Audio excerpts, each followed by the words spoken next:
여러분, 오늘은 부활주일입니다. 알고 계시죠? 예. 여러분, 그래서 인사 한번 우리 주변 분들과 함께 나눠보겠습니다. 예수님 부활하셨습니다. 예수님 부활하셨습니다. 한 번 더 할까요? 하나님, 부활하신 예수님이 우리와 함께 하십니다. 예수님이 우리와 함께 하십니다. 여러분, 성경에 보면 이 부활하신 예수님이 이 제자들에게 먼저 찾아가는 장면을 우리는 볼 수 있습니다. 그 부활하신 예수님께서도 오늘 동일하게 우리와 함께 하시는 줄 믿습니다. 그래서 우리의 예배 가운데, 또 부활주일로 특별하게 드려지는 이 예배 가운데 하나님의 놀라운 은혜와 은총이 있기를 예수님의 이름으로 간절히 축복합니다. 저는 오늘 이 부활의 증거는 당신입니다. 부활의 증거는 당신입니다 라는 제목을 통해 함께 하나님의 말씀을 나누도록 하겠습니다. 여러분, 예수님이 부활하신 증거에 대해서 알고 계신 게 조금 있으신가요? 사실 우리가 믿고 있는 이 부활 신앙이라는 것은 사실 단순히 믿으라고 해서 믿는 것, 그리고 성경에 나와 있다고 해서 이 믿으라고 우리가 이야기하지 않습니다. 이성적으로, 그리고 역사적으로 설득력이 있고, 그리고 실제로 일어났던 일이기 때문에 믿으라고 이야기하는 것이죠. 설교를 본격적으로 시작하기에 앞서서 영상을 좀 하나 보려고 합니다.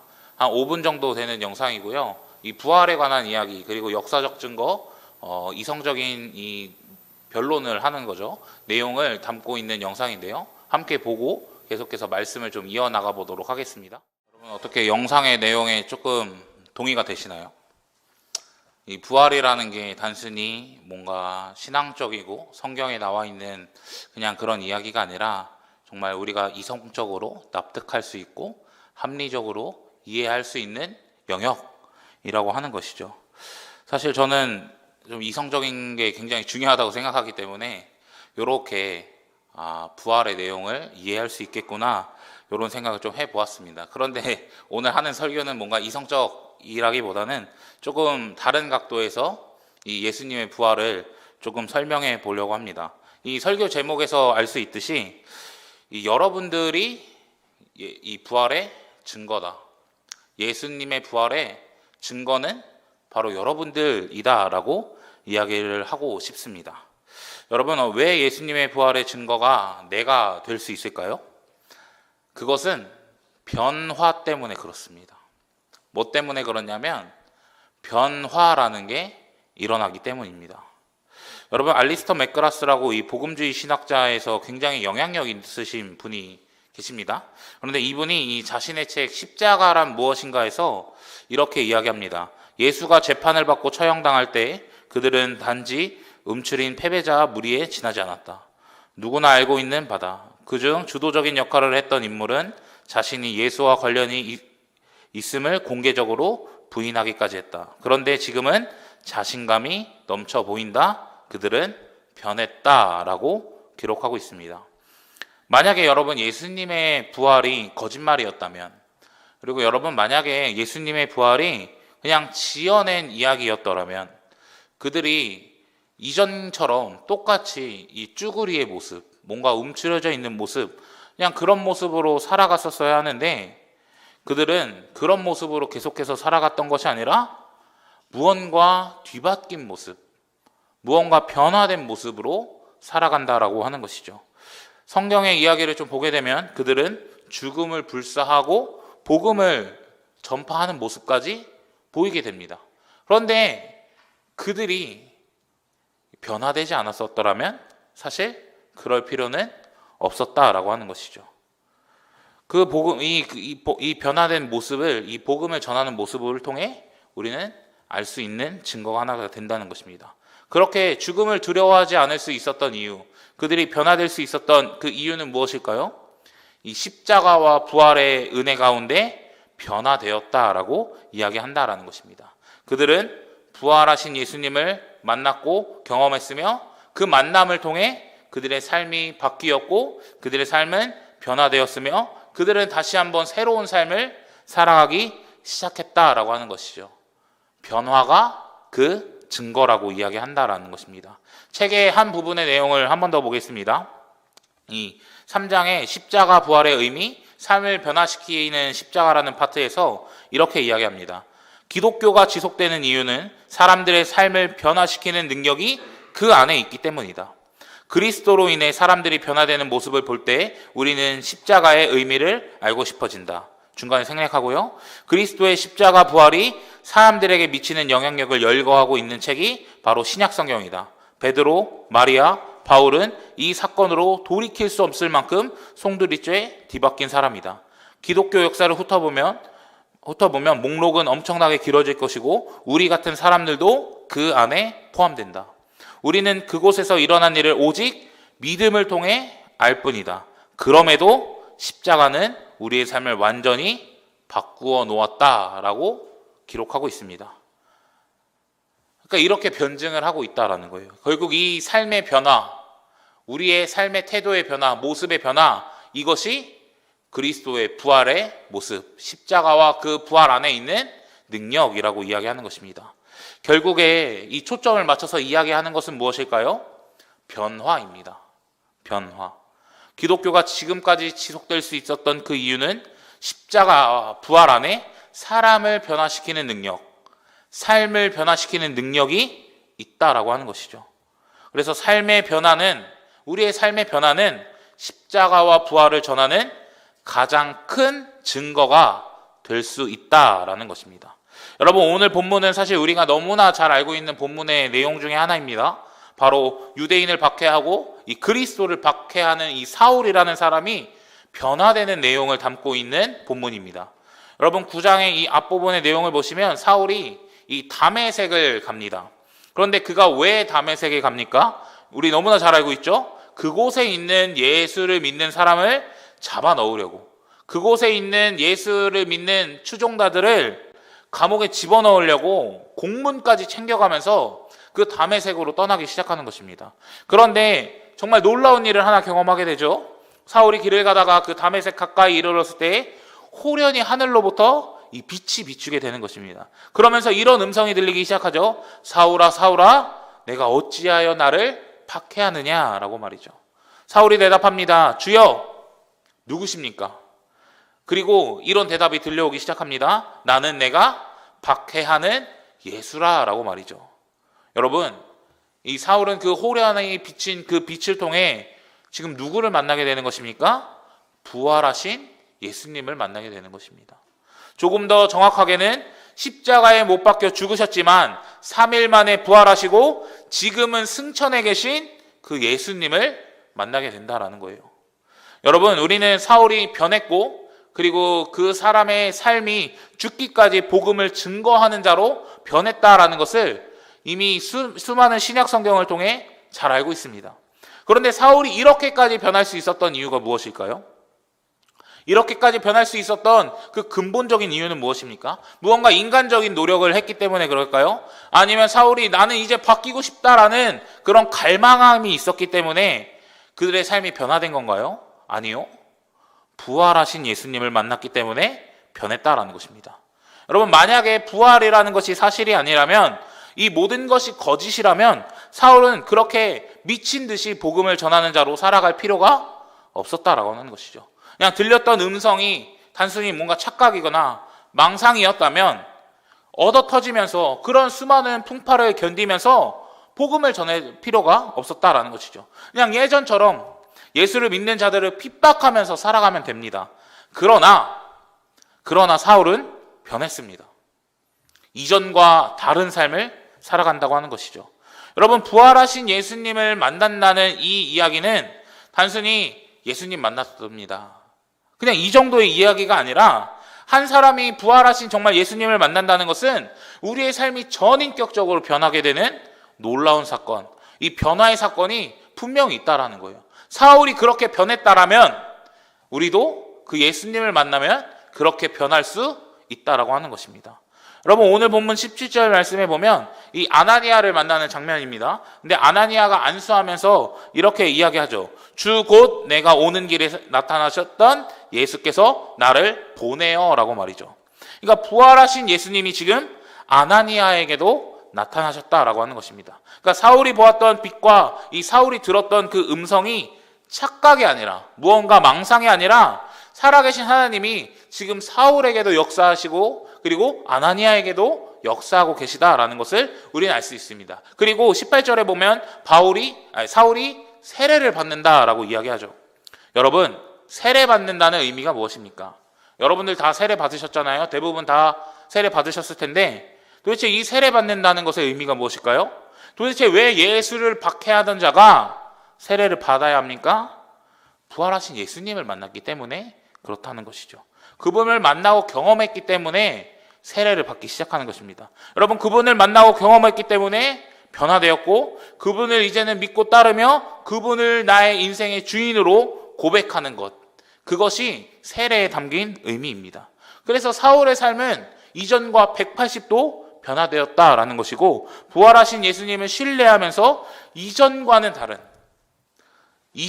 다른 삶을 살아간다라고 하는 것이죠. 이 사울 안에 예수님을 만나는 것을 통해 변화가 분명히 있었다는 것입니다. 그리고 또 그에게 이런 변화가 나타나게 됩니다. 20절 말씀에 보면 이렇게 기록되어 있습니다. 즉시로 각 회당에서 예수가 하나님의 아들이심을 전파하니라고 이야기하고 있습니다. 여러분, 사울이 지금 뭘 하고 있습니까? 예수가 하나님의 아들이라고 전파하고 있다는 거예요. 여러분, 정말 웃기지 않습니까? 이 9장을 시작하는 그 순간에는 예수를 박해하고 예수를 믿지 않으며 예수 믿는 자를 잡아넣으려고 했던 이 사울이 이제는 복음을 전하는 삶으로 예수가 하나님의 아들이라고 증거하고 전파하는 삶을 살아간다고 하는 것이죠. 이것이 무엇입니까? 변화라고 하는 것입니다. 어떻게 이런 극적인 변화가 일어납니까? 부활하신 예수님을 만났기 때문에 그렇습니다. 십자와 그 복음의 은혜를 경험했기 때문에 변화가 있었다라는 것이죠. 그리고 그 능력 안에 사울의 삶이 송두리째 뒤바뀌게 되었다라는 것이죠. 사울의 삶은 변했다라고 하는 것입니다. 그리고 그 변화는요, 사람들이 눈치챈다라고 하는 것이죠. 이 사람 다르네, 이 사람 뭔가 다르네 느끼게 된다라는 것입니다. 21절 말씀에 이런 표현이 있죠. 듣는 사람이 다 놀라 말하되 라고 기록하고 있습니다. 사람들이 놀랐다라고 하는 것입니다. 여러분, 사울의 바뀐 모습을 보고 사람들이 놀란 것입니다. 그리고 그런 생각을 하는 거죠. 아, 이거 다 생쇼 하는 거고 우리를 다 끌고 가려는 거 아니야? 이런 생각을 합니다. 그런데 22절에는 명확하게 이야기합니다. 사울은 힘을 더 얻어 예수를 그리스도라 증언하여 다메섹에 사는 유대인들을 당혹하게 한다고 말이죠. 그 사람을 당황시키고 있다라는 것입니다. 그런데 여러분, 이 사울이 결국엔 쇼하는 것이 아니라 예수 그리스도를 증언하는 삶을 살아가고, 그리고 그의 변화 때문에 사람들은 당황한다라고 하는 것이죠. 그러니까 완전 반대 사람이 되었으니까 어떨까요? 이 당황할 만하잖아요. 근데 저는 이 본문에 나와 있는 이 당황한다는 표현이 매우 긍정적으로 들립니다. 여러분, 저는 이 변화라는 것에 특징이 있다면, 제 개인적인 생각입니다. 특징이 있다면 낯설다라고 하는 거예요. 이 변화의 특징은 조금 낯설다라고 하는 것입니다. 왜냐하면 이 변화라는 건 나에게 낯설죠. 왜냐하면 내가 뭔가 편하게 하고 익숙하게 하던 행동이 아니라 뭔가 내가 하지 않았던 모습을 하게 되니까, 뭔가 내가 알고 있었던 모습의 이 모습과 다른 모습을 하고 있으니까 낯설다라고 하는 것이죠. 우리가 뭐 다른 상황에 놓이게 되고, 그리고 뭐 연애하거나 공동체 생활을 하거나 아니면 어느 다른 곳에 가게 되면 무언가 나도 모르는 모습, 조금은 바뀐 나의 모습, 변화된 모습을 경험할 때가 있습니다. 근데 그런 나를 발견하게 되면 어떤 감정이 느껴지죠? 낯설다라고 하는 것이죠. 그런데 이 모습이 여러분 자신에게만 낯선 게 아니라 다른 사람에게도 낯설다라고 하는 거예요. 그게 당황스러움이나 놀라움으로 찾아올 때가 있는 것 같습니다. 그러니까 이 변화가 어색한 거고 이 변화가 낯설다라고 하는 것이죠. 그래서 우리가 어떤 사람이 무언가 조금 변했을 때 이런 반응이 있기도 합니다. 얘 왜 이래? 야, 너 왜 낯설어? 우리는 이런 말을 하기도 하죠. 왜 그렇습니까? 변화되었기 때문에, 조금이라도 변한 게 느껴졌기 때문에 그 낯설음을 느끼고 당황스러움을 느낀다라는 것이죠. 본문에는 사울 본인이 뭔가 낯설거나 이 어색해하는 부분은 없다고 하더라도 사울을 아는 주변 사람은 이 변화된 사울을 보니까 이 당황하는 느낌, 이 낯설은 느낌을 받는 것입니다. 이 변화된 사울이 낯설다라는 것이죠. 자신이 아는 사울이 아니라 변화된 사울을 볼 때 당혹감이 든다라는 것이죠. 결국 이 당혹감은 어떤 증거로 내비쳐질 수 있냐면 그 사울이 변하고 있구나, 이 사람이 무언가 바뀌었구나라는 증거가 된다라고 하는 것입니다. 결국 사울은 사람들이 당황할 정도로, 사람들이 놀랄 정도로 그의 삶은 뒤바뀌고 그의 삶은 역전된 삶을 살아간다라고 하는 것이죠. 여러분, 사울 말고 우리는 변화의 아이콘을 한 명 더 알고 있습니다. 바로 이 베드로라는 인물이죠. 알리스터 맥그라스가 이 책에서도 이 베드로의 변화 이전의 삶을 아까도 기록하고 있었습니다. 근데 이 베드로의 내용도 우리 너무나 잘 알고 있죠. 예수님의 수제자인 이 베드로가 예수님을 부인한 사건 말입니다. 그리고 이 예수님을 떠나고 나서 다시 어부의 삶을 살아가죠. 그물질을 합니다. 그러나 그가 변할 수 있었던 이유는 무엇일까요? 그가 복음을 전할 수 있었던 이유는 무엇일까요? 죽기까지 예수님을 따르는 그런 삶으로 살았던 이유는 무엇일까요? 부활하신 예수님을 만났기 때문입니다. 여러분, 요한복음에 보면 그 내용이 나오죠. 그물질하는 이 제자들에게, 이 베드로에게 엄청난 은총인 건 예수 그리스도께서, 부활하신 예수 그리스도께서 그 베드로에게 먼저 찾아오셨다라는 것입니다. 먼저 찾아오셔서 밥 먹자고 하시고 네가 나를 사랑하냐고 여쭤보시며 그를 다시 한번 회복시키시잖아요. 그러니까 그 부활하신 예수님을 만난 그 사건을 통해 회복이 일어나고 변화가 일어나는 것입니다. 여러분, 바울도 죽기까지 예수님을 따른 사람이지만 이 베드로도 그에 못지않게 죽기까지 예수님을 따른 사람입니다. 이 베드로의 죽음이 성경에 나와 있지 않지만 다른 그 당시 문서를 보면 이 십자가에 매달려 죽었다고 이야기하죠. 그리고 그것도 거꾸로 뒤집혀서 죽게 되는 것을 이야기합니다.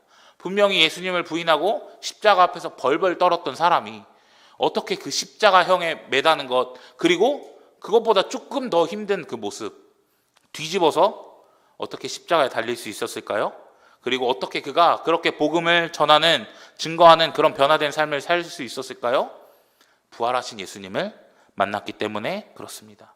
예수님이 가셨던 그 길을 걸어 나갈 수 있었던 이유, 부활하신 예수님을 만났기 때문이라는 것이죠.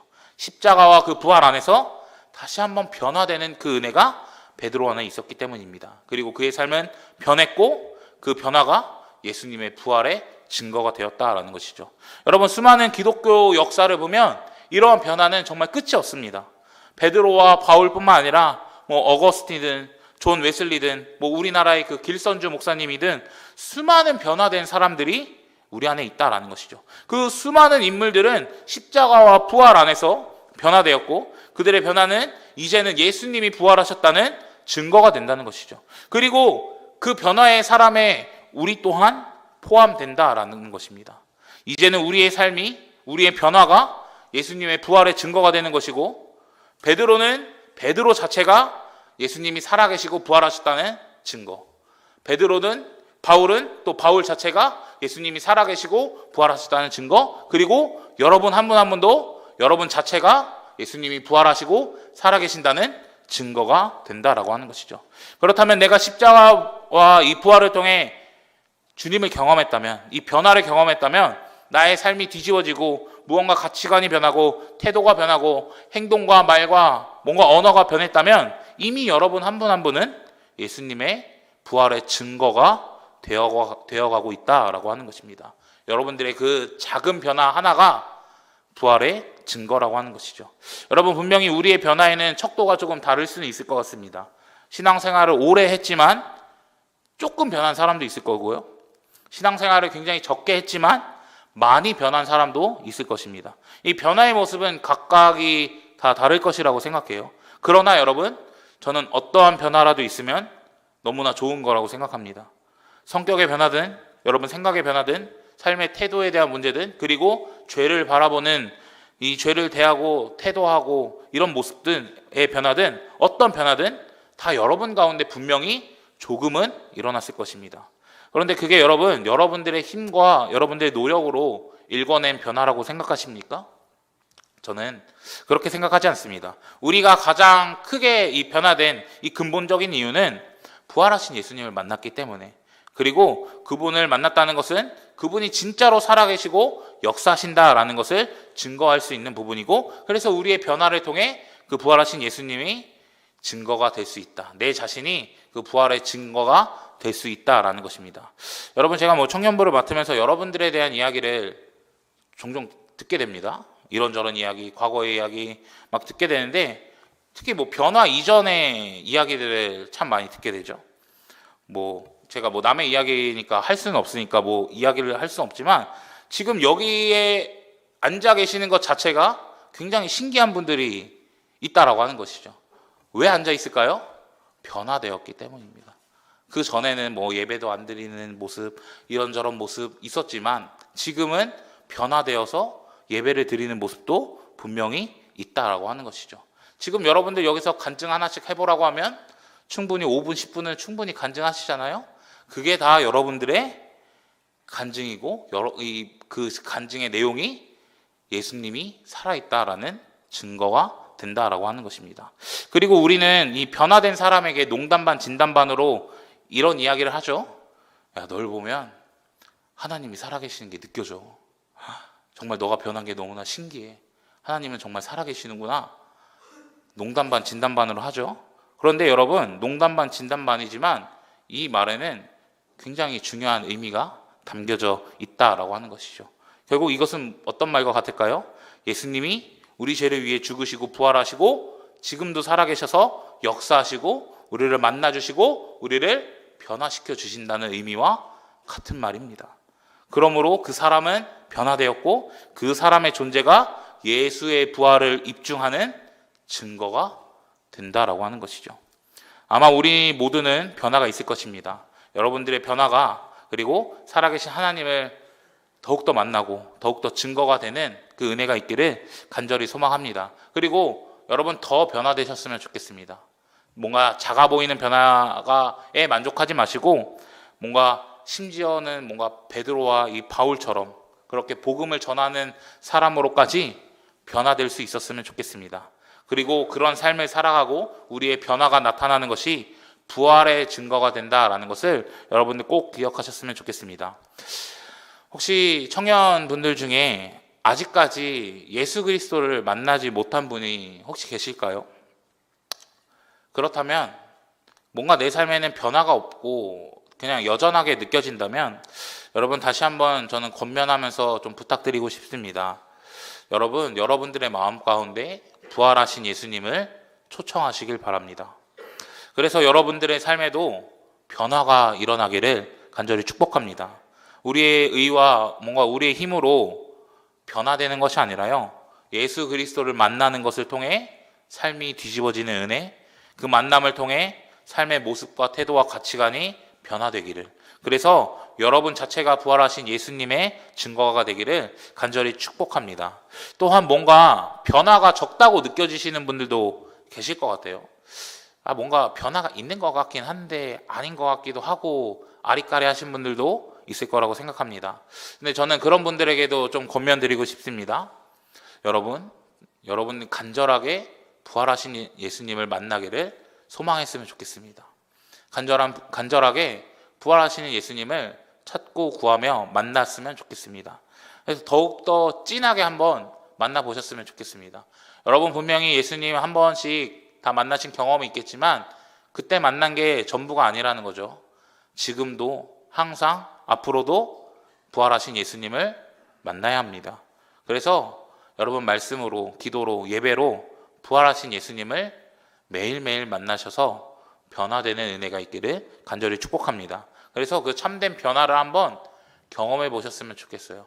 뭔가 우리가 이 사도 바울처럼 극적인 변화가 우리 안에 일어나지 않을 수 있습니다. 왜냐하면 사도 바울 케이스는 굉장히 특이한 케이스이기 때문에 이런 변화는 쉽지 않겠지만 분명히 우리가 이 그리스도인으로서 살아가는 이 모든 삶 가운데 점차 변화되고 성장할 것을 여러분 기억했으면 좋겠습니다. 근데 그것을 할 수 있는 건 부활하신 예수님을 만나야 한다는 것, 그거 하나 기억하셨으면 좋겠습니다. 여러분, 변화는 아까도 이야기했지만 주변 사람들이 눈치채게 됩니다. 가족들이 여러분들의 변화를 알게 되고요. 친구들이 여러분들의 변화, 그리고 우리 교우들이 여러분들의 변화를 알게 됩니다. 아, 무언가 바뀌었구나 눈치채게 되죠. 그러면 그때 여러분 그 눈치채는 그것을 통해 저는 예수님이 드러나고 증거된다고 생각합니다. 그 변화를 통해 부활이 입증돼 가는 것이죠. 그래서 변화된 여러분을 보고 아, 예수님 살아계시는구나. 아, 예수님 부활하셔서 지금도 역사하시는구나. 아, 지금도 함께 하셔서 우리에게 새로운 삶을, 우리에게 변화된 삶을 매일매일 허락해 주시는구나. 그래서 그 예수님을 다른 사람에게도 보여주고 나타내고 증거할 수 있는 여러분들이 되시기를 간절히 소망합니다. 그래서 여러분들의 삶에 이 부활이라는 증거, 여러분 자체가 부활의 증거라는 것을 기억하셔서 정말 주님을 드러내고 또 부활을 드러내고 또 부활하신 예수님을 온 열방 가운데 나타낼 수 있는 증인의 삶을 사실 수 있는 우리 청년들이 되기를 예수님의 이름으로 간절히 축복합니다.